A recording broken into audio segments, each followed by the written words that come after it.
Marcus Thompson noticed the signs, his son's trembling hands, hollow eyes, the way the boy flinched whenever she walked into the room. But he ignored them, convincing himself it was nothing. Until one night, when a father's instinct screamed that something was terribly wrong in his own home. Driven by desperation, Marcus installed a hidden camera in his son's bedroom. What he discovered on that footage revealed a monster hiding behind the face of the woman he loved. Hello friends. Welcome to our story. Before we start, please like this video and subscribe. Also, tell us in the comments, where are you watching from? New York? London? Maybe South Africa or Jamaica? We want to know. Marcus Thompson was a long-haul truck driver who spent most of his days on the open highway, hauling cargo from one side of the country to the other. He lived with his wife, Veronica, and his 9-year-old son, Daniel, in a quiet neighborhood where everyone knew everyone else. The houses all looked similar, neat lawns, 2-car garages, and white picket fences that made everything seem perfect from the outside. Life hadn't always been this way for Marcus and Daniel. 3 years ago, Daniel's mother, Marcus's first wife, Sarah, had died in a car accident. It was the darkest time in both their lives. Daniel was only 6 years old then, and losing his mother broke something inside him. 4 months, the house felt empty and sad, even though Marcus tried his best to be both mother and father to his little boy. Then, 2 years ago, Marcus met Veronica at a coffee shop near the trucking company. She was kind, sweet, and seemed to genuinely care about Marcus and his son. When she met Daniel for the first time, she brought him cookies and asked about his favorite superheroes. Daniel smiled that day, the first real smile Marcus had seen since Sarah died. They dated for 6 months before Marcus proposed. Veronica said yes, and they got married in a small ceremony with just close friends and family. Veronica moved into their home and became Daniel's stepmother. At first, everything seemed wonderful. She cooked meals, helped Daniel with homework, and always had a smile on her face. Marcus felt like his family was whole again. But lately, something had changed. It was a cool evening in October when Marcus finally pulled his big truck into the driveway after a long week on the road. The sun had just set, painting the sky in shades of orange and purple. He turned off the engine and sat there for a moment, feeling the tiredness in his bones. But more than that, he felt excitement. He couldn't wait to see his son. Usually, the moment Marcus's truck appeared, Daniel would come bursting out the front door, running as fast as his legs could carry him, shouting, "Dad! Dad's home!" with the biggest smile on his face. Those moments made every mile Marcus drove worth it. But tonight, the front door stayed closed. Marcus grabbed his duffel bag from the passenger seat and walked up the path to the house. He opened the door and called out, "I'm home." Silence. Then from the kitchen, Veronica appeared, drying her hands on a dish towel. She smiled, but it didn't quite reach her eyes. "Oh, Marcus, you're back. How was the drive?" "Long," Marcus said, setting his bag down. "Where's Daniel? Why didn't he come running out like he usually does?" Veronica waved her hand like it was nothing. "Oh, he's upstairs in his room. He's been a bit tired lately. Growing boy, you know. Uses up all his energy at school." Marcus frowned. Something about her answer felt off. "Is he feeling okay?" "He's fine, Marcus. Stop worrying so much." Veronica turned back toward the kitchen. "Dinner will be ready in 20 minutes. Why don't you go wash up?" But Marcus wasn't thinking about dinner. He was thinking about his son. He headed upstairs, his boots heavy on each step. When he reached Daniel's room, he knocked gently on the door. "Daniel? It's Dad. Can I come in?" There was a pause, too long of a pause, before a small, quiet voice answered. "Okay." Marcus opened the door and his heart sank immediately. Daniel was sitting on his bed, holding a comic book, but he wasn't reading it. He was just staring at the pages with blank eyes. When he looked up at his father, Marcus barely recognized him. The cheerful, energetic boy he'd left a week ago was gone. In his place was a thin, pale child with dark circles under his eyes that made him look like he hadn't slept in days. His hair was messy, his shoulders were hunched, and he looked scared. "Hey, buddy," Marcus said softly, walking into the room and sitting on the edge of the bed. "I missed you so much." "I missed you too, Dad," Daniel said, but his voice was flat, like someone had drained all the color out of it. Marcus reached out to ruffle his son's hair, something he'd done 1,000 times before. But this time Daniel flinched. It was just a tiny movement, barely noticeable, but Marcus saw it. His son had flinched at his touch. "Daniel?" Marcus's voice caught in his throat. "Are you okay? You don't look well." "I'm fine," Daniel said quickly, too quickly. His eyes darted toward the door as if checking to see if anyone was listening. "You don't seem fine. You've gotten so thin. And you have dark circles under your eyes. Are you sleeping okay? Daniel's hands gripped the comic book tighter. His knuckles turned white. I have bad dreams sometimes. Bad dreams? What kind of bad dreams? Daniel opened his mouth, then closed it again. His eyes got watery like he was about to cry. I dream about Mom sometimes. About the accident. Marcus's heart broke. He pulled Daniel into a gentle hug. Oh, buddy. I know you miss her. I miss her too every single day. Daniel hugged him back, but Marcus could feel how tense his son's body was, like he was afraid to relax. Before they could talk more, Veronica's voice called up from downstairs. Marcus, dinner's ready. Bring Daniel down. Daniel's whole body tensed up at the sound of her voice. Marcus saw it, the way his son's face went pale, the way his breathing got faster, the way fear flickered across his features. Come on, buddy, Marcus said gently. Let's go eat. We can talk more later. Daniel nodded but moved slowly, like someone walking toward something terrible. At the dinner table, Marcus couldn't stop watching his son. Daniel sat in his usual chair, but everything about him was different. He kept his head down, barely touched his food, and every time Veronica spoke, he would freeze for just a second before responding.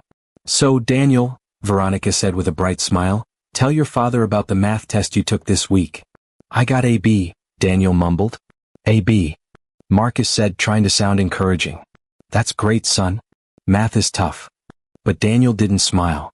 He just nodded and pushed his mashed potatoes around his plate. Eat your vegetables, Daniel, Veronica said, her voice suddenly sharp. You know the rules. Daniel immediately picked up his fork and started eating, but Marcus noticed his hands were shaking. Veronica, Marcus said carefully, has Daniel been feeling okay while I was gone? He seems different. Veronica laughed, but it sounded forced. Different? Marcus, you're imagining things. He's perfectly fine. Aren't you, Daniel? Daniel nodded quickly, still not looking up. Yes, ma'am. Marcus noticed something else strange. Daniel used to call Veronica, Veronica, or sometimes Ronnie. But now he was calling her ma'am, like she was a teacher or a stranger. The rest of dinner passed in uncomfortable silence. Marcus tried to make conversation, asking about school, about Daniel's friends, about what they'd done during the week. But every answer was short. Every smile was fake. Every moment felt wrong. After dinner, Daniel asked quietly, May I go to my room now? Go ahead, Veronica said sweetly. But brush your teeth first. Daniel left the table quickly, almost like he was escaping. Marcus started helping Veronica clear the dishes. Something's not right with him, he said firmly. I can feel it. Veronica sighed dramatically. Marcus, you're always gone. You don't see him every single day like I do. This is just what 9-year-olds are like. They get moody. They get tired. And honestly, he's probably still processing his mother's death. These things take time. But the way he flinches. He doesn't flinch, Veronica snapped, then quickly softened her voice. Honey, you're tired from driving all week. Your mind is playing tricks on you. Daniel is happy and healthy. I make sure of that. I've been taking care of him like he's my own son. Marcus wanted to argue, but doubt crept into his mind. Maybe she was right. Maybe he was so tired that he was seeing problems that weren't really there. And maybe Daniel was just still grieving his mother in ways Marcus didn't understand. But deep in his gut, something told him that wasn't true. That night, Marcus went upstairs to say goodnight to Daniel. He knocked on the door and heard his son's quiet voice. Come in. Daniel was already in bed, tucked under his blankets with only his face showing. The room was dim, lit only by a small nightlight shaped like a spaceship, the same nightlight Sarah had bought for him when he was 5 years old. Marcus sat down on the edge of the bed and looked at his son's face. Daniel, I need you to be honest with me. Is everything really okay? Are you and Veronica getting along? Daniel's eyes filled with tears, but he blinked them back quickly. Dad, He stopped, glancing at the door again. You can tell me anything, Marcus said, taking his son's small hand in his. I'm your father. I'm here to protect you. Always. If something's wrong, if Veronica is... Dad, please, Daniel whispered, his voice shaking. Please don't leave me again. Don't go on another trip. Marcus's chest tightened. Buddy, I have to work. That's how I pay for our house and your school and... I know, Daniel said, tears now streaming down his face. I know, but when you're gone... He stopped talking and shook his head hard. Never mind. Forget it. When I'm gone, what? Marcus pressed. What happens when I'm gone? For a moment, It looked like Daniel was going to say something important. His mouth opened and Marcus leaned closer. But then they both heard footsteps in the hallway. Daniel's face went white. He quickly pulled his hand away and lay back down. "I'm fine, Dad. Just tired. Good night." The door opened and Veronica stood there, smiling. "Is everything okay in here?" "Just saying good night," Marcus said, standing up. "Don't keep him up too late," Veronica said. "He needs his rest. School's early tomorrow." Marcus kissed Daniel's forehead. "I love you, son. More than anything in this whole world. You know that, right?" "Love you too, Dad," Daniel whispered. As Marcus left the room, he glanced back one more time. Daniel was staring at the ceiling and a single tear rolled down his cheek. That night, Marcus lay in bed next to Veronica, unable to sleep. His mind kept replaying everything: Daniel's flinching, his fear, his tears, the way he wouldn't speak freely. The way he begged Marcus not to leave him alone. Something was very, very wrong in his house. And Marcus was determined to find out what it was. Around midnight, when the house was completely silent, Marcus heard something that made his blood run cold. Footsteps. Quiet, careful footsteps in the hallway. He opened his eyes slightly and glanced over at Veronica's side of the bed. She was gone. Marcus lay perfectly still, pretending to be asleep. His heart was pounding so hard he was sure Veronica could hear it if she were still in the room. He counted to 10 slowly, then carefully turned his head. The bedroom was empty except for him. He sat up quietly and listened. The house was dark and silent, but he could hear something, a faint creaking sound coming from down the hall. From Daniel's room. Marcus threw off the covers and tiptoed to the bedroom door. He opened it just a crack and peeked out into the hallway. There was a sliver of light coming from under Daniel's door. Veronica was in there. What was she doing? Marcus wanted to burst in right then and there, but something stopped him. If he confronted her now without knowing what was really happening, she would just make up another excuse. She would say she was checking on Daniel or helping him with a nightmare, or adjusting his blanket. He needed proof. Real proof that couldn't be denied or explained away. Marcus quietly closed the bedroom door and sat on the edge of the bed, his mind racing. He waited and listened. 5 minutes passed. Then 10. Finally, he heard Daniel's door close softly, and Veronica's footsteps padded back down the hallway. The bedroom door opened and Veronica slipped back into bed. She moved carefully, trying not to make any noise.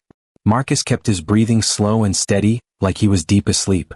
But inside, his mind was screaming with questions. What had she been doing in there for 10 whole minutes? Why was she sneaking around in the middle of the night? And why did Daniel seem so terrified of her? The next morning, Marcus woke up early. Veronica was already downstairs making breakfast, humming softly to herself like everything was normal.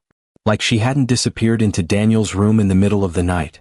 Marcus got dressed and went downstairs. "Morning," he said, trying to sound casual. "Good morning, honey," Veronica said brightly, flipping pancakes. "I'm making Daniel's favorite, blueberry pancakes. Want some?" "Sure," Marcus said, pouring himself coffee. His hands were shaking slightly, so he gripped the mug tightly to steady them. Daniel came downstairs a few minutes later. He looked even more tired than yesterday, if that was possible. His eyes were red and puffy, like he'd been crying. "Morning, buddy," Marcus said gently. "Morning, Dad," Daniel mumbled, sliding into his chair at the table. Veronica set a plate of pancakes in front of him. "Eat up, sweetie. You need your energy for school." Daniel picked up his fork but just stared at the food. He didn't eat a single bite. After breakfast, Marcus drove Daniel to school. Usually they would listen to music and talk during the drive, but today Daniel just stared out the window in silence. When they pulled up to the school, Marcus put his hand on Daniel's shoulder. "Hey, I want you to know something. If anything at all, is bothering you, you can always tell me. I'm your dad. I'll always protect you no matter what." Daniel's bottom lip trembled. For a moment, it looked like he was going to say something important. But then he just nodded quickly, grabbed his backpack and got out of the car. Marcus watched his son walk into the school building, his small shoulders hunched, his steps slow and heavy.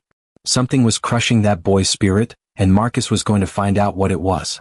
That afternoon, Marcus did something he never thought he would do. He went to an electronics store and bought a tiny hidden camera, the kind that looks like a regular alarm clock. The salesperson showed him how to set it up and how to check the recordings from his phone.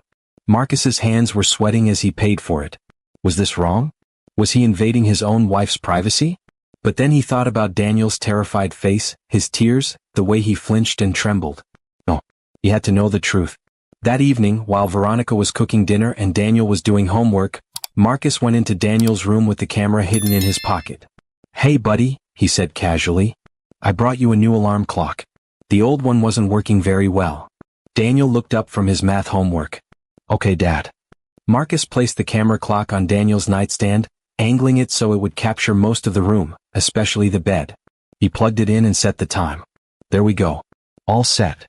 That night at dinner, Marcus could barely eat. He kept thinking about the camera, wondering what it would show him. Part of him hoped it would show nothing, that he was wrong, that he was imagining things, that Veronica was innocent. But a bigger part of him knew. Deep down, he already knew something terrible was happening. After dinner, Marcus said goodnight to Daniel and went to bed early, claiming he was exhausted from the long drive. Veronica seemed pleased that he was going to sleep early. But Marcus didn't sleep. He lay in bed with his eyes closed, waiting and listening. Around midnight, just like the night before, he heard movement beside him. Veronica was getting out of bed. Marcus kept his breathing slow and steady, pretending to be in a deep sleep. He heard her footsteps moving quietly down the hallway. He heard Daniel's door open with a soft click. And then, nothing but silence for several long minutes. Finally, the door closed again and Veronica returned to bed. Marcus's heart was racing. The camera had recorded everything. In the morning he would know the truth. He barely slept the rest of the night. His mind kept imagining terrible things, and he had to force himself not to get up and check the footage right away. He needed to wait until morning when Veronica wouldn't be watching him. The next morning felt like it took forever to arrive. When it finally did, Marcus waited until Veronica went to take a shower. Then he quickly grabbed his phone and opened the camera app that connected to the hidden clock. His hands were shaking as he pressed play on last night's recording. For the first few hours, the video showed Daniel sleeping peacefully in his bed. The room was dark except for the soft glow of the spaceship nightlight. Then at 12:14 a.m. the bedroom door opened. Veronica stepped inside, closing the door quietly behind her. Marcus held his breath as he watched the screen. What happened next made his blood run cold. Veronica walked over to Daniel's bed. The boy was asleep. She stood there for a moment, just staring at him with an expression Marcus had never seen before. It wasn't love or concern. It was something else. Something cold and angry. Then she reached down and shook Daniel roughly. "Wake up," she hissed. Daniel woke with a start, his eyes wide with fear. "You left your backpack in the living room again?" Veronica said, her voice low and mean. "I've told you 100 times to put it away." "I'm sorry," Daniel whispered, his voice trembling. "I forgot." "You forgot." Veronica's voice got louder. "You're always forgetting. You're careless and lazy just like your dead mother was." Marcus's hands clenched around his phone. His entire body was shaking with rage. On the screen, Daniel started crying silently. "Please don't say that about Mom." Veronica grabbed a roll of tape from her pocket, the kind used for packing boxes. Before Daniel could move, she pressed a strip of tape over his mouth. "Not another word," she said coldly. "You don't get to cry. You don't get to make noise. You're going to learn to follow rules." Then she raised her hand and slapped Daniel across the face. Marcus felt like he couldn't breathe. He watched in horror as Veronica hit his son again and again. Not hard enough to leave visible bruises on his face, but hard enough to hurt. Hard enough to terrify. "Your father thinks you're perfect," Veronica whispered, leaning close to Daniel's face. "But I know the truth. You're a burden. A reminder of his precious Sarah. Well, guess what? She's dead and I'm here now. And you're going to do exactly what I say or things will get much, much worse." She grabbed Daniel's arm and twisted it behind his back, not enough to break it but enough to cause pain. Daniel's eyes were squeezed shut, tears streaming down his face, the tape still covering his mouth so he couldn't scream. "If you ever tell your father about our nighttime talks," Veronica continued, "I'll make sure he thinks you're lying. I'll tell him you're having behavior problems. I'll make him send you away to a special school for troubled children. Do you want that?" Daniel shook his head frantically. "Good." Veronica released his arm and ripped the tape off his mouth roughly. "Now go back to sleep. And remember, if you tell anyone you'll regret it."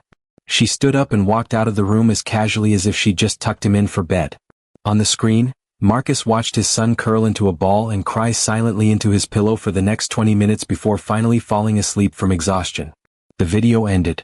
Marcus sat there in shock, his phone trembling in his hands. He felt like he was going to be sick. His wife, the woman he'd married, the woman he'd trusted to care for his son, was a monster. All this time, while he was driving across the country to provide for them, Veronica had been torturing his child, hurting him, threatening him, breaking his spirit night after night. And Daniel had been too scared to tell him. Marcus's shock quickly turned to rage. A white-hot fury filled his chest.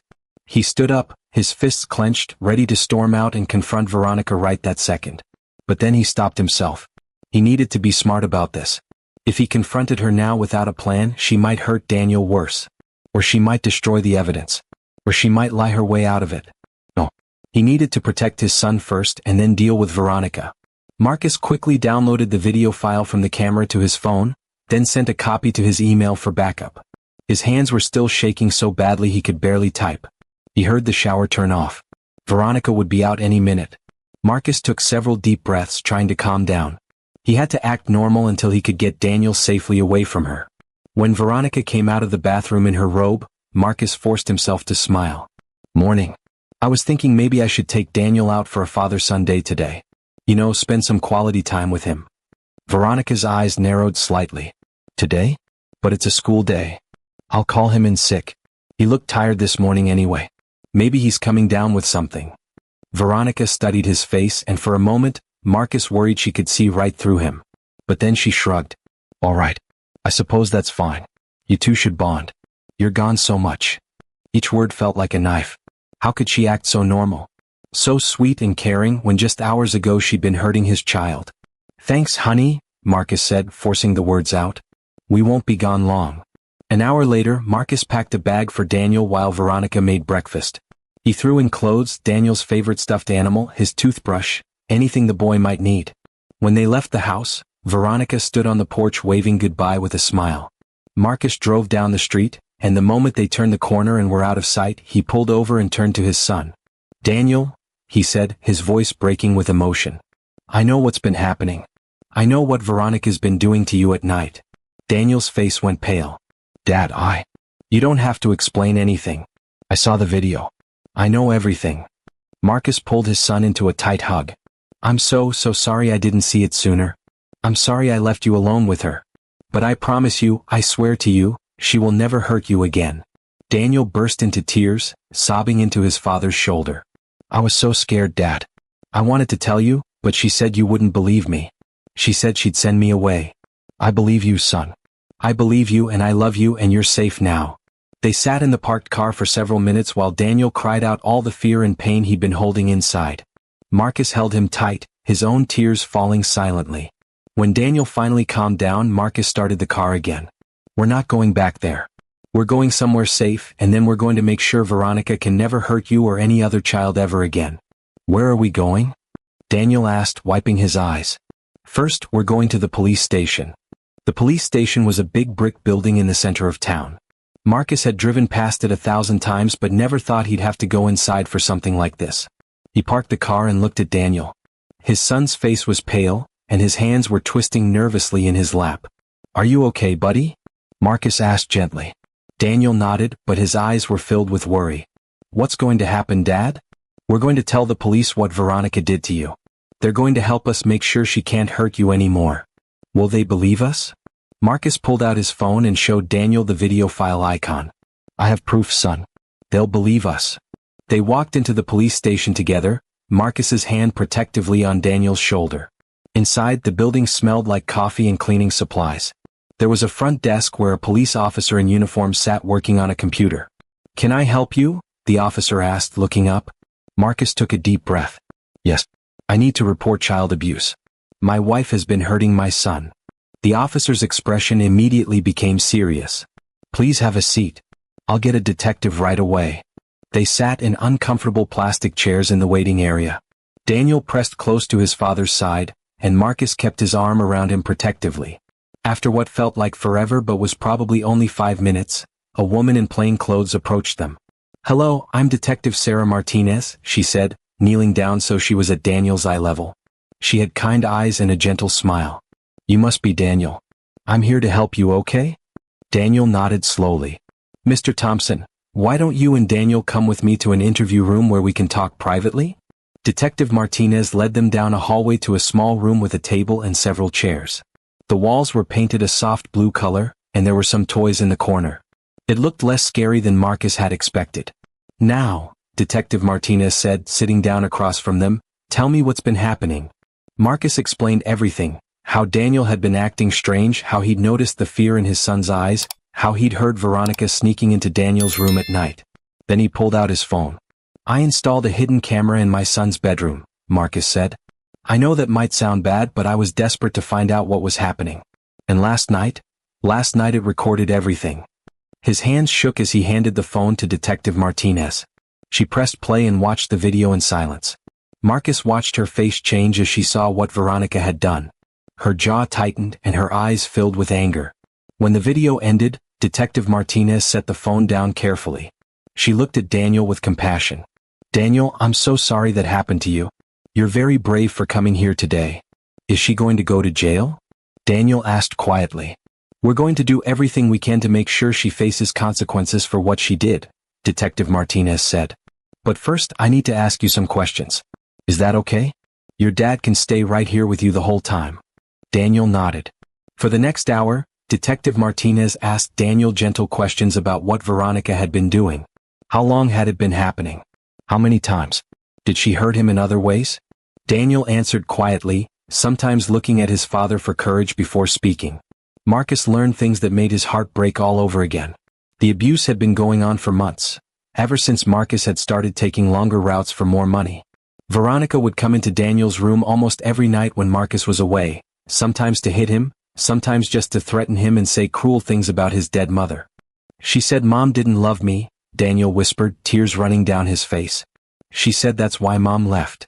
"That's not true," Marcus said firmly, pulling Daniel close. "Your mother loved you more than anything in the world. Her death was an accident. It wasn't her choice to leave you." Detective Martinez took notes on everything Daniel said. Then she made a copy of the video from Marcus's phone. "This is clear evidence of child abuse," she said. "I'm going to start an investigation immediately. We'll need to get Daniel checked by a doctor to document any injuries, and we'll need to notify Child Protective Services. That's a department that helps keep children safe." "What happens to Veronica?" Marcus asked. "Based on this video evidence, I'm going to request an emergency protective order. That means Veronica won't be allowed to come near Daniel or contact him in any way. We'll also send officers to your house to talk to her and possibly arrest her, depending on what she says." Marcus felt a small sense of relief but also fear. She's going to be so angry. What if she tries to come after us? "That's why we have the protective order," Detective Martinez explained. "If she violates it, if she tries to contact Daniel or come near either of you, she'll be arrested immediately. In the meantime, do you have somewhere safe to stay?" "I don't recommend going back to your house right now." Marcus thought for a moment. "I have a friend, Robert, who owns a motel on the other side of town. I can call him." "Good. I want you two to go there and stay put while we handle this. I'll call you with updates." Detective Martinez stood up and shook Marcus's hand. Then she knelt down again and looked at Daniel. "You did the right thing by telling your dad what was happening. And your dad did the right thing by believing you and bringing you here. You're both very brave." As they left the police station, Marcus felt like he was in a daze. Everything was happening so fast. Just this morning he'd woken up in his own bed. Now his whole life had been turned upside down. He called his friend Robert from the car. "Robert, I need a huge favor. I need a room at your motel for a few days, maybe longer. It's an emergency." "Of course, Marcus. What's going on?" "I'll explain later." "Thank you." The motel was small but clean. Robert met them in the parking lot and handed Marcus a key without asking questions. "Room 15. It's quiet, away from the main road. You two take care." Inside the motel room, Marcus locked the door and put his bag down. Daniel sat on the edge of one of the two beds, looking small and lost. "Are you hungry, buddy?" Marcus asked. Daniel shook his head. Marcus sat down next to him and put his arm around his shoulders. "I know this is scary and confusing, but I promise you we're going to be okay. We're safe here. What if Veronica finds us?" "She won't. The police are going to make sure of that." They sat in silence for a while. Then Daniel spoke in a very small voice. "Dad." "Yeah, buddy?" "I'm sorry." Marcus turned to look at his son in surprise. "Sorry? Sorry for what?" "For not telling you sooner. For letting it happen for so long. Maybe if I'd been braver." "Stop right there," Marcus said firmly, turning Daniel to face him. "None of this is your fault. Not one single bit of it. Veronica is an adult and you're a child. She's the one who did wrong, not you. You were scared and that's completely normal. I'm the one who should be sorry for not seeing it sooner. You couldn't have known, Daniel said. Maybe not, but I should have paid more attention. I should have trusted my instincts when I first noticed something was wrong. Marcus felt tears building in his eyes. I'm your father. I'm supposed to protect you from everything bad in the world and I failed. You didn't fail, Dad. You saved me. Those words broke something open in Marcus's chest, and he pulled Daniel into a tight hug. They both cried, releasing all the fear, pain, and stress of the past months. After a while, there was a knock on the motel room door. Marcus tensed immediately. Mr. Thompson? It's Detective Martinez. Marcus opened the door carefully. Detective Martinez stood there with another officer. Can we come in? Of course. Detective Martinez sat down at the small table in the room while the other officer stood by the door. I wanted to update you on what's happened. We went to your house and spoke with Veronica. And? Marcus's heart was pounding. At first she denied everything. She said the video must be fake, that you edited it somehow to make her look bad. She claimed you were trying to turn Daniel against her. Detective Martinez paused. But when we told her we had other evidence and that Daniel had given a statement, she changed her story. What did she say? She admitted to disciplining Daniel but claimed it was necessary because he was misbehaving. She said you were never home and she had to be strict to keep him in line. Detective Martinez's face showed disgust. Of course we know that's not true. What she did wasn't discipline, it was abuse. So what happens now? Marcus asked. We've arrested her on charges of child abuse and endangerment. She's being held at the county jail. The judge has issued an emergency protective order. She's not allowed within 500 feet of Daniel or you, and she's forbidden from any form of contact. We've also notified Child Protective Services. Marcus felt a wave of relief wash over him. Thank you. Thank you so much. There's more, Detective Martinez said. Child Protective Services will need to do their own investigation. A social worker will want to interview Daniel and check on his living situation. They'll also want to make sure you're able to provide a safe, stable home for him. Of course I can, Marcus said quickly. He's my son. I know, and I don't think you'll have any problems. But it's standard procedure in these cases. Detective Martinez smiled kindly. You did the right thing, Mr. Thompson. A lot of parents ignore the warning signs or make excuses for their partners. You listened to your instincts and protected your child. After Detective Martinez left, Marcus ordered pizza for dinner. Daniel actually ate a few slices. The first real meal Marcus had seen him eat in days. That night, as they got ready for bed, Daniel seemed nervous. Dad? Can you sleep in the same bed as me? I don't want to be alone. Of course, buddy. They lay in the bed together, the TV playing quietly in the background. Marcus felt Daniel's small body pressed against his side. Dad. Daniel said into the darkness. Yeah. Do you think Mom would be proud of me? For being brave today? Marcus's throat tightened with emotion. Your mother would be so incredibly proud of you. And she'd be proud of me too, for finally protecting you the way I should have been all along. I miss her, Daniel whispered. I miss her too, son. Every single day. They lay in silence for a while. Then Daniel spoke again. Dad? I'm glad it's just us now. Is that okay to say? It's completely okay to say. And you know what? I'm glad it's just us too. For the first time in months, Daniel fell asleep without nightmares. Marcus lay awake for a long time, watching his son's peaceful face in the dim light from the TV. The battle wasn't over. There would be court hearings, legal proceedings, and a long road to healing. But they'd taken the first and most important step. They'd escaped and they'd told the truth. Whatever came next, they would face it together. The next morning, Marcus woke up to sunlight streaming through the motel curtains. For a moment he forgot where he was. Then everything came rushing back. The video, the police station, Veronica's arrest. He looked over at Daniel, who was still sleeping peacefully. His son's face looked more relaxed than it had in weeks. No nightmares had woken him up last night. Marcus's phone buzzed on the nightstand. It was a text from Detective Martinez. Social worker from CPS will visit you today at 2 p.m. Her name is Lisa Chin. She's very kind. Marcus sighed. He knew this was coming, but he still felt nervous. What if they thought he wasn't a good enough father? What if they decided Daniel needed to go into foster care while everything got sorted out? No, he couldn't think like that. He had to stay positive for Daniel's sake. Around 9 o'clock, Daniel woke up. "Morning, Dad," he said, stretching. "Morning, buddy. How did you sleep?" "Really good, actually." Daniel smiled, a real smile. "I didn't have any bad dreams." "That's great." Marcus ruffled his hair. "How about we get some breakfast?" They walked to a small diner down the street from the motel. It was the kind of place with red leather booths and a jukebox in the corner. The waitress was friendly and brought Daniel a big stack of chocolate chip pancakes. As they ate, Marcus noticed Daniel was eating with actual appetite for the first time in ages. The color was starting to come back to his cheeks. "Dad," Daniel said between bites. "What's going to happen with Veronica?" Marcus put down his fork. "Well, she's in jail right now. Eventually, there will be a trial where a judge decides what her punishment should be. Will I have to see her?" "I don't know yet. You might have to testify, that means tell the judge what happened. But if you do, I'll be right there with you. And there are special people who help kids testify, so it's not so scary." Daniel nodded slowly, processing this information. "I don't ever want to see her again." "I understand. And we're going to do everything we can to make sure you're safe." After breakfast, they went back to the motel. Marcus tried to make the small room feel more comfortable. He let Daniel pick out some new toys and books from a store nearby. Anything to help him feel normal again. At exactly 2 o'clock, there was a knock on the door. Marcus opened it to find a woman in her 30s with kind eyes and a warm smile. She carried a leather bag and a clipboard. "Hello, I'm Lisa Chin from Child Protective Services," she said. "You must be Mr. Thompson and Daniel." "Please come in," Marcus said, stepping aside.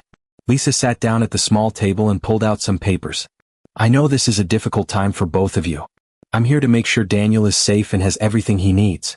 I'm not here to judge you or take Daniel away, I'm here to help." Marcus felt his shoulders relax a little. "Daniel," Lisa said gently, "would it be okay if I asked you some questions? Your dad can stay right here." "Okay," Daniel said quietly. Lisa asked many of the same questions Detective Martinez had asked, but in an even gentler way. She asked about Daniel's daily life, how he felt now, what he needed to feel safe. Daniel answered honestly, sometimes looking at his father for courage. Then Lisa asked to see Daniel's arms and legs, checking for bruises or marks. Marcus felt anger rise in his chest again when he saw the faint bruises on Daniel's upper arms, finger marks from where Veronica had grabbed him. Lisa took photos and made notes. "Daniel, you're being very brave," she said. "I can see that your dad loves you very much and wants to take care of you." After she finished with Daniel, Lisa asked if she could speak to Marcus privately. Daniel went to watch TV on the other bed while they talked quietly at the table. "Mr. Thompson, I've reviewed the police report and the video evidence," Lisa said. "What happened to Daniel is terrible, and I'm glad you acted so quickly to protect him." "Thank you," Marcus said. "However, I do need to ask some questions about your work. You're a long-haul truck driver?" "Yes, but I'm going to change that," Marcus said quickly. "I've already been thinking about it. I can find local delivery work or warehouse work, or something that keeps me home every night.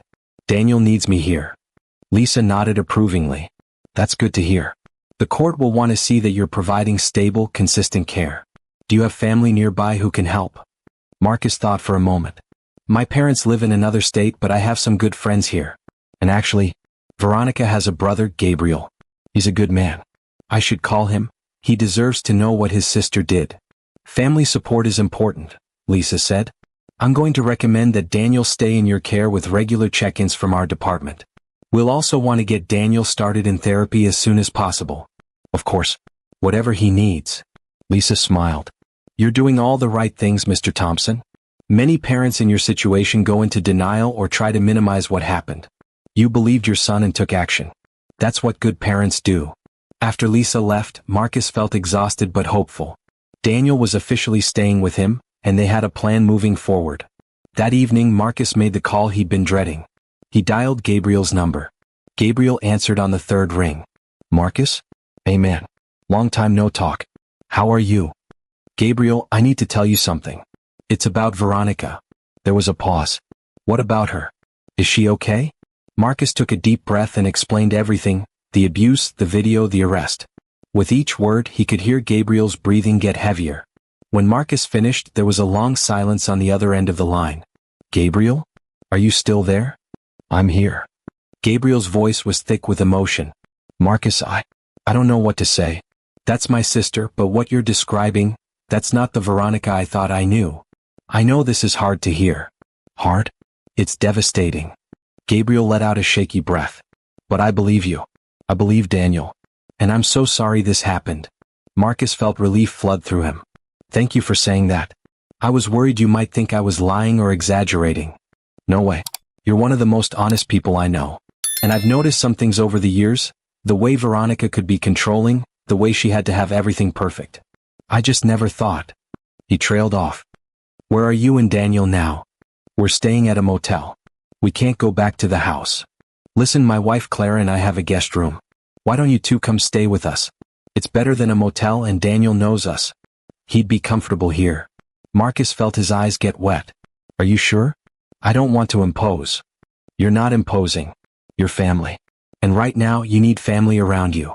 That night, Marcus and Daniel packed up their things and drove to Gabriel and Clara's house. It was a cozy 2-story home with a big backyard and a dog named Max who immediately loved Daniel. Clara met them at the door with a hug. She was a warm, motherly woman with curly hair and a kind smile. Oh, Daniel, she said, kneeling down to his level. We're so happy you're here, sweetheart. The guest room was painted light blue with 2 comfortable beds. Clara had put fresh flowers on the dresser and laid out clean towels. This is just until we figure things out, Marcus said to Daniel as they unpacked. I like it here, Daniel said, petting Max who had followed them into the room. Uncle Gabriel and Aunt Clara are nice. That evening they all had dinner together, spaghetti and meatballs that Clara made from scratch. It felt like a real family dinner, the kind Marcus hadn't experienced in a long time. After Daniel went to bed, Marcus sat with Gabriel and Clara in the living room. I still can't believe it, Gabriel said, shaking his head. My own sister. How could she do that to a child? Have you talked to her? Marcus asked. I tried calling the jail, but she refused to speak to me. Her lawyer called me instead, asking me to post bail. Gabriel's jaw tightened. I said no. Good, Clara said firmly. She turned to Marcus. We're here for you and Daniel.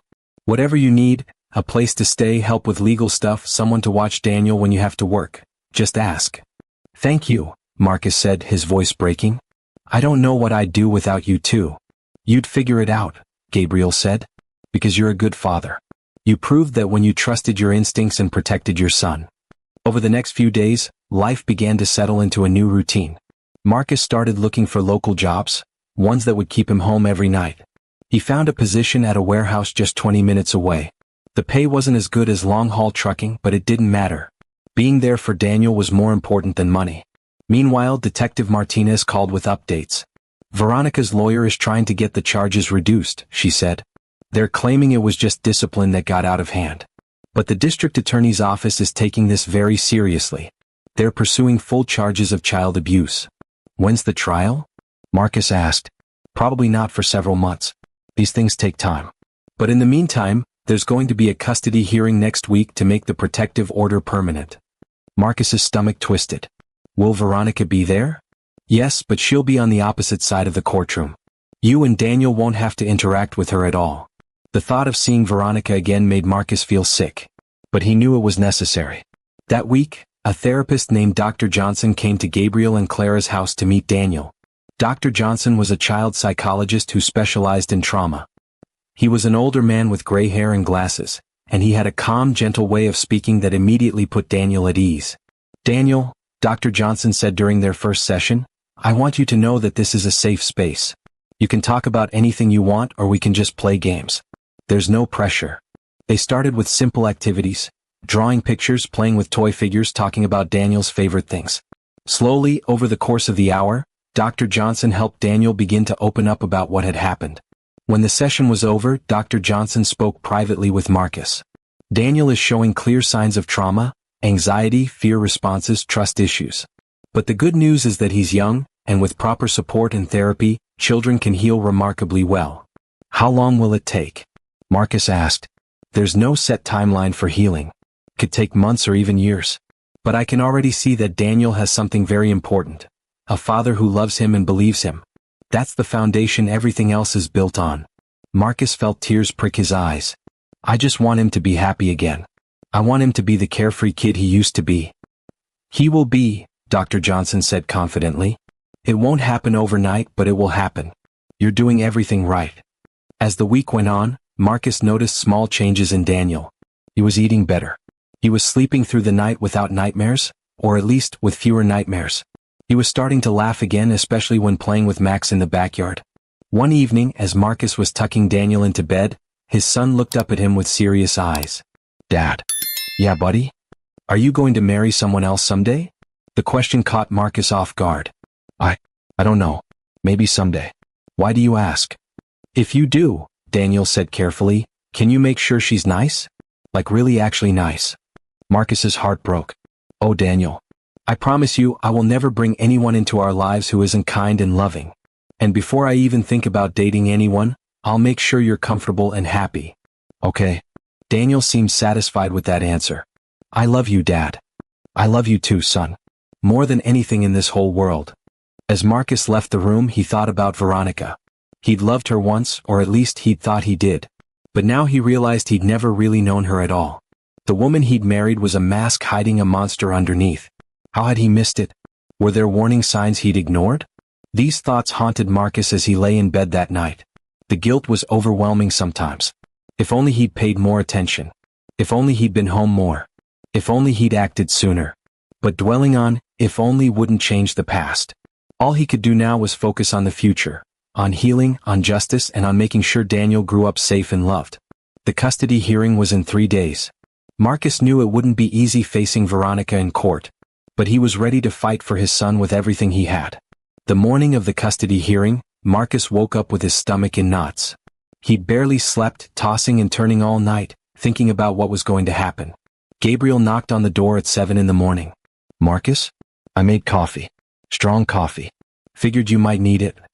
Marcus got dressed in the nicest clothes he owned, a dark suit he'd bought for his wedding to Veronica. It felt strange wearing it now for such a different reason. Daniel was already awake, sitting on his bed and looking nervous. "Do I have to go, Dad?" "Yes, buddy.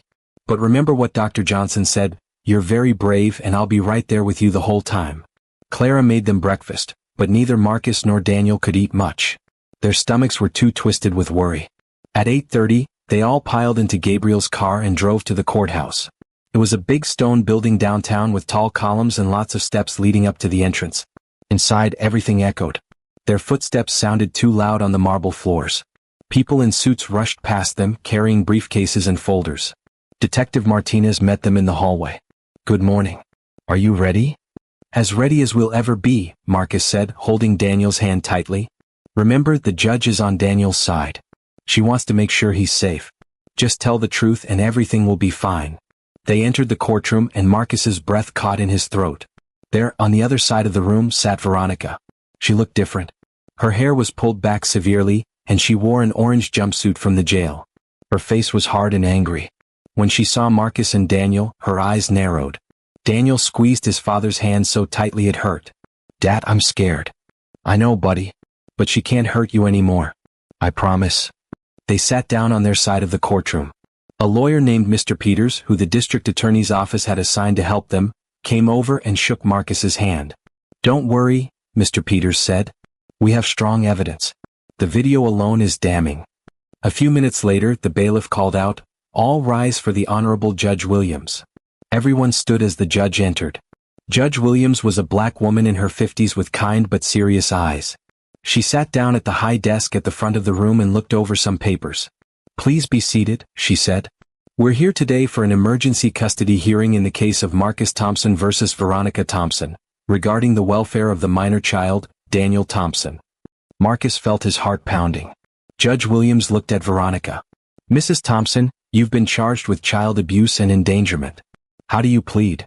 Veronica's lawyer, a thin man in an expensive suit, stood up. "Your Honor, my client pleads not guilty.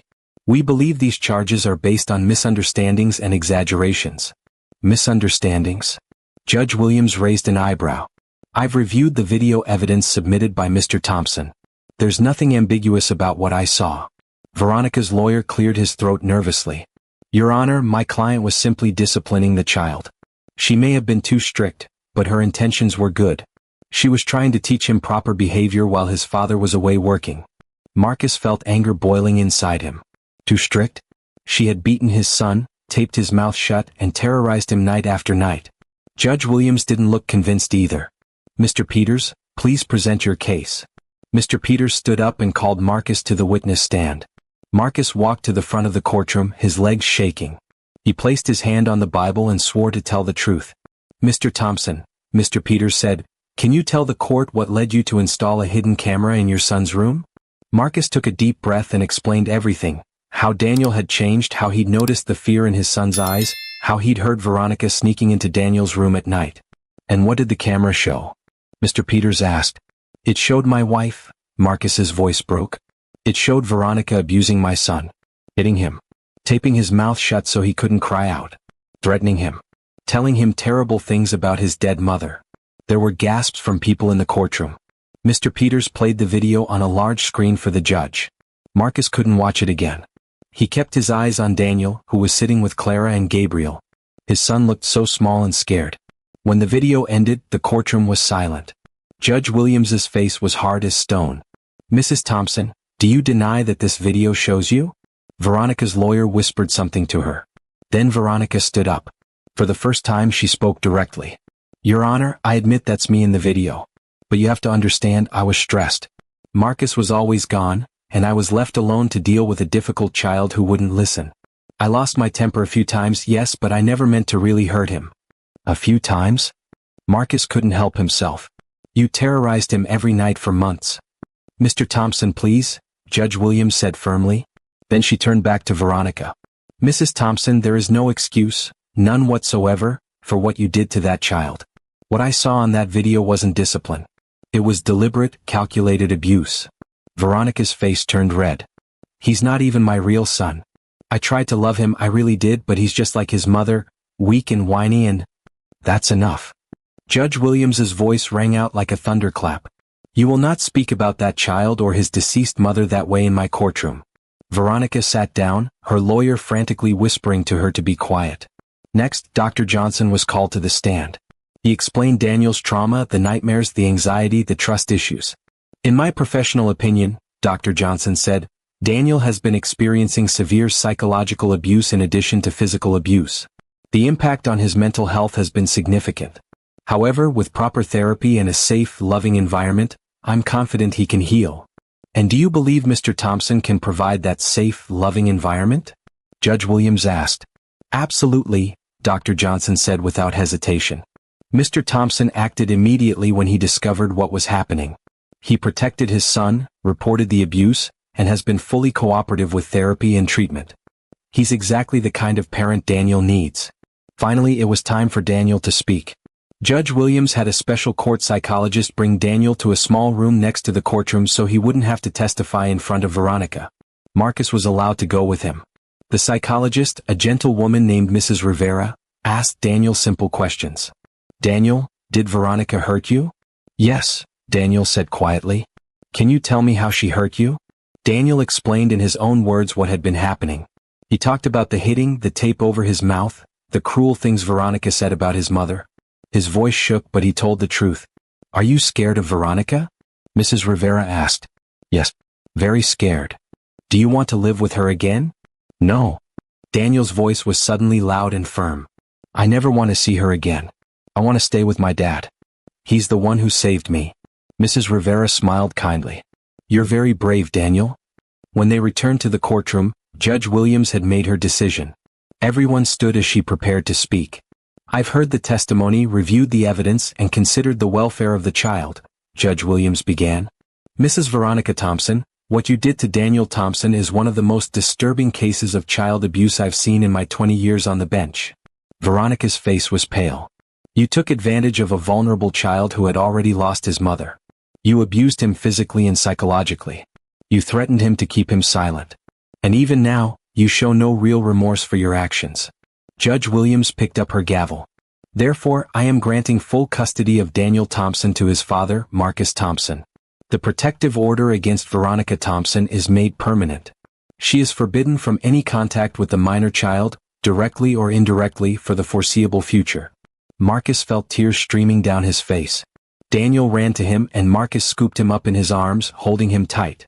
"Furthermore," Judge Williams continued, "I am ordering Mrs. Thompson to undergo mandatory psychological evaluation and treatment. Her criminal trial for child abuse will proceed, and I am recommending to the district attorney that they pursue the maximum penalty allowed by law." Veronica's lawyer tried to object, but Judge Williams cut him off. "This hearing is concluded. Mr. Thompson, take your son home and give him the love and safety he deserves." As they left the courtroom, Marcus saw Veronica being led away by deputies. She turned and looked at him one last time. Her face was filled with rage and hatred. But Marcus wasn't afraid anymore. She couldn't hurt Daniel ever again. Outside the courthouse, the sun was shining. Gabriel and Clara hugged them both. Detective Martinez shook Marcus's hand. "Justice was served today," she said. "You should be proud." That evening, back at Gabriel and Clara's house, they had a celebration dinner. Clara made Daniel's favorite, mac and cheese with hot dogs cut up in it. They had chocolate cake for dessert. Daniel actually laughed, a real genuine laugh, when Max the dog tried to steal food from his plate. After dinner, Marcus and Daniel sat on the back porch watching the sunset. "Dad," Daniel said. "Yeah, buddy? Is it really over? Is Veronica really gone?" "Yes, son. She can't hurt you anymore. You're safe now." Daniel leaned against his father's shoulder. "I was so scared for so long. But you believed me. You saved me. You saved yourself by being brave enough to let me see the truth," Marcus said.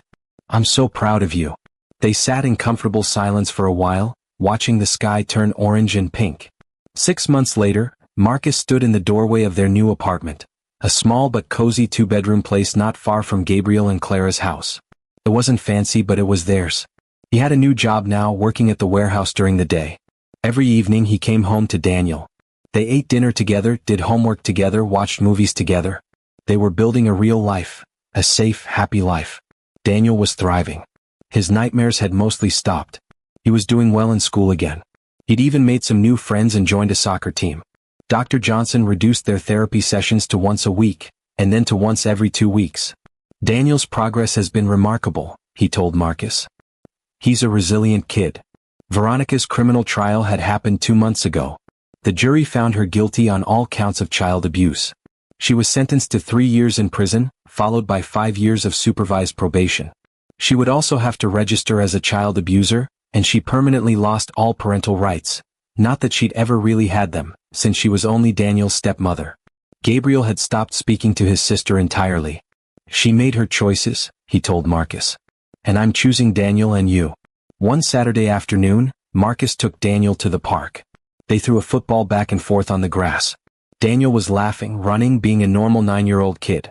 "Dad, watch this." Daniel called out and attempted to catch the football one-handed. He missed and the ball bounced off his head. Instead of getting upset, he just laughed.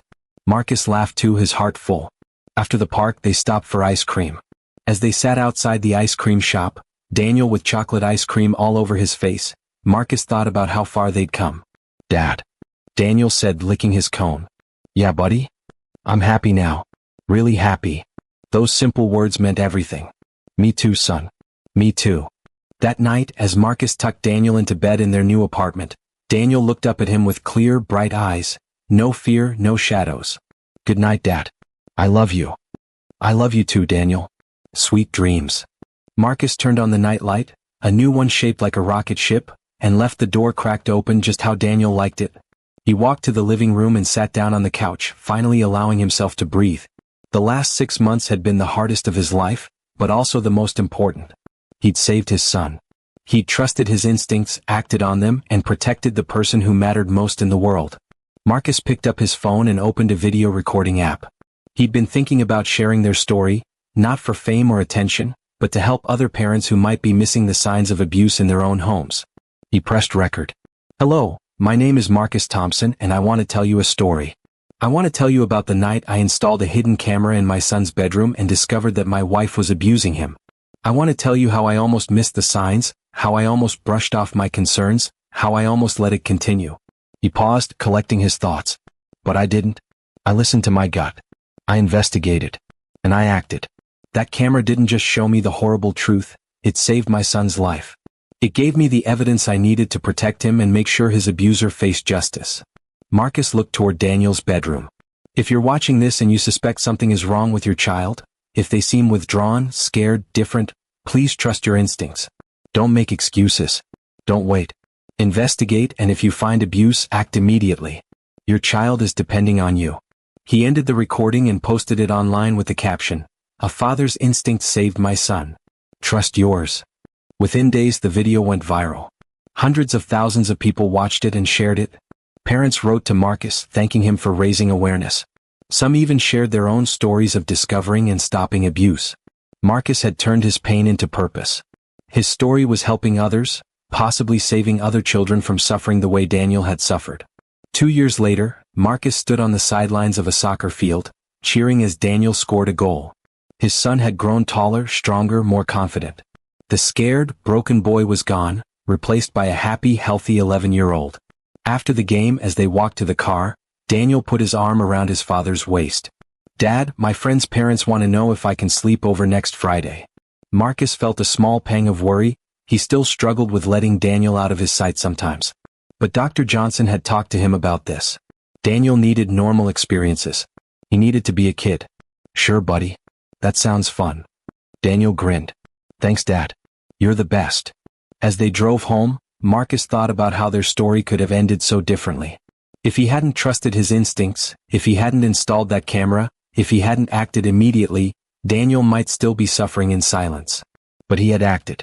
And because of that, his son was free. That evening, Marcus got a letter in the mail. It was from a woman in another state who had seen his video. She wrote, "Dear Mr. Thompson, I watched your video 3 months ago. At the time, I was noticing strange behavior in my daughter, but my husband kept telling me I was overreacting. After watching your story, I trusted my gut and investigated. I discovered that my husband was abusing our daughter. I reported it immediately, and now my daughter is safe. You saved her life by sharing your story. Thank you for being brave enough to speak out." Marcus read the letter twice, tears streaming down his face. His story, his and Daniel's pain, had saved another child. That made everything they'd been through worth it. He walked to Daniel's room where his son was doing homework. "Hey buddy, I got a letter today," Marcus said, sitting on the edge of the bed. "It's from a mother whose daughter was being hurt. She said our story helped her save her daughter." Daniel looked up from his math problems. "Really? Really? By being brave and telling the truth, you helped another kid just like you?" Daniel thought about this for a moment, then smiled. "That's cool. I'm glad we could help." Marcus pulled his son into a hug. "I'm so proud of you. Not just for surviving but for thriving. You're an amazing kid, Daniel." "I had help," Daniel said. "I had you." As Marcus left the room, he looked back one more time at his son, bent over his homework, completely safe and at peace in his own room. This was what victory looked like. Not perfect, not without scars, but healing, growing, moving forward. That hidden camera had exposed the darkness, but love had brought them back into the light. And every single day, Marcus thanked God that he'd trusted his instincts and fought for his son. Because in the end, that's what parents do. They protect their children no matter what. I hope you enjoyed watching it as much as I enjoyed creating it. Like, share, and comment on the lessons you've learned. Let me know where you're watching from in the comments below. See you in my next video.